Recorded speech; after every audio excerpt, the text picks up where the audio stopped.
Rental housing shortage in Ontario varies depending on where you live in Ontario. So for example, in London, Ontario, which is, by the way, a functioning rental market, and it's a functioning rental market because there are some entrepreneurial developers there who are well-financed, well-educated, well-integrated with owning land, owning their crane, understanding the business. And in London, Ontario, apartments get built. It's a little bit of a quirky place, but apartments got built. When you look at Toronto, where there is, land is more expensive, taxes are more, the whole development process is much more complex, and there's a strong condominium market, less rentals got built. So clearly in Toronto, there's a shortage, right? I don't think there's a big problem in smaller towns in Ontario that haven't had, big rental growth and things like that. So we take smaller centers, Peterborough, Brantford, places like that. There's probably enough apartments, but the choice of apartments isn't very good. So if you're a senior living in these towns and you want to sell your house and move into a nice rental apartment, all there is stuff built before 1975. And at the end of the day, I think it's the ratepayer who suffers because we haven't built apartments paying higher taxes, right, municipal taxes.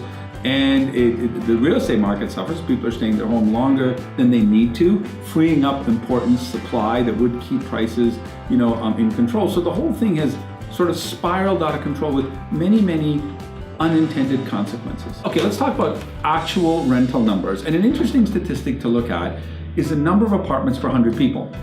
So CMHC tracks the number of apartments in every city, and then StatScan tracks the population. So if you look at the city of Montreal, Montreal has a history of building rental apartments and didn't have strong population growth. So Montreal has 25 apartments per 100 people. So for every 100 people in Montreal, there's 25 apartments. Montreal is in reasonable supply and demand balance.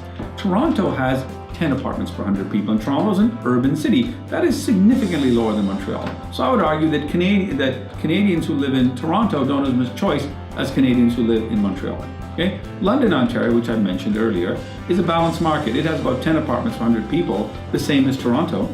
But London has a much more homeowner population, many more single-family homes.